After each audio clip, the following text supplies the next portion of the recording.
जय श्री कृष्णा, राधे राधे। आज हम माघ महात्म के 26वें अध्याय का श्रवण करेंगे। पिछले अध्याय में हमने सुना था कि प्रेत ने भी त्रिवेणी जल का पान कर उसका अपने मस्तक पर अभिषेक किया और उसके फलस्वरूप उस प्रेत की प्रेत काया छूटकर उसको दिव्य शरीर प्राप्त हो गया था।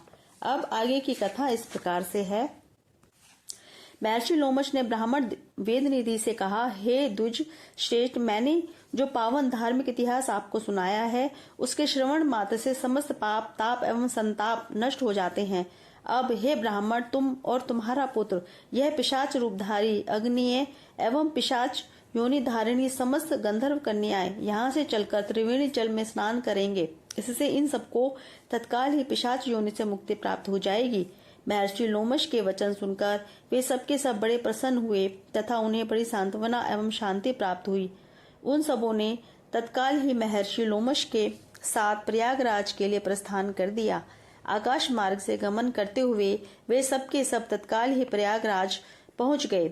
वहां पहुंचकर महर्षि लोमश ने उन सबों से कहा, आप सब तीर्थराज प्रयागराज के दर्शन करें। इस दिव्य तीर्थ के दर्शन एवं स्नान से अज्ञान पाप तथा समस्त दुखों का निवारण होता है। इसी पावन तीर्थ राज प्रयागराज में यज्ञ अनुष्ठान करके श्री ब्रह्मा जी ने सृष्टि रचना की थी। इसी पावन तीर्थ राज में स्नान करके देवादिदेव भगवान विष्णु ने श्री लक्ष्मी जी को प्राप्त किया था। इसे तीर्थराज प्रयाग में स्नान करने के पुण्य फल से समुद्र मंथन के द्वारा श्री लक्ष्मी जी का अभ्युदय हुआ था। इसी तीर्थराज प्रयाग में निवास करते हुए भगवान शंकर ने 3 बाणों का प्रयोग कर त्रिपुरा असुर का वध किया था। तीर्थराज प्रयागराज में ही आनंद मग्न होकर 33 करोड़ देवताओं ने आनंद से उत्सव मनाया था।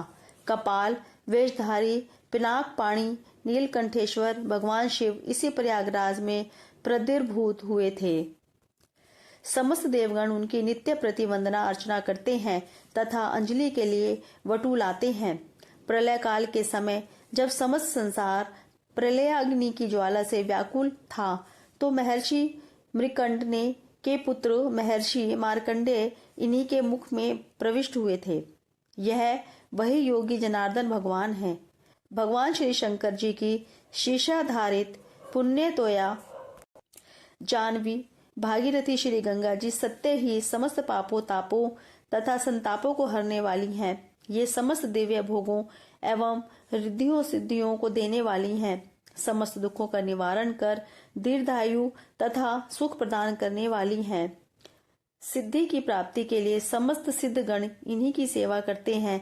ये भागीरथी गंगा जी स्वर्ग सुख तथा सर्वोत्तम ऐश्वर्य को प्रदान करने वाली हैं।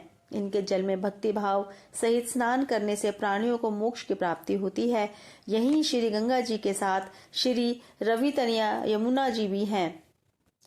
हे दुश्रेष्ठ, इन दोनों पाप नाशिनी महानदियों का संगम सर्व पापनाशी तथा दिव्य सुखदायी है। इनमें स्नान करते ही अज्ञान का नाश होकर ज्ञान की प्राप्ति होती है। जन्म जन्मांतर के पापों तापों का समूल नाश होकर नरक यातना तथा आवागमन के चक्र से मुक्ति प्राप्त होकर प्राणियों की सद्गति प्राप्त होती है। इस प्रकार से माघ महात्म का 26वां अध्याय समाप्त होता है। जय श्री कृष्णा, राधे राधे।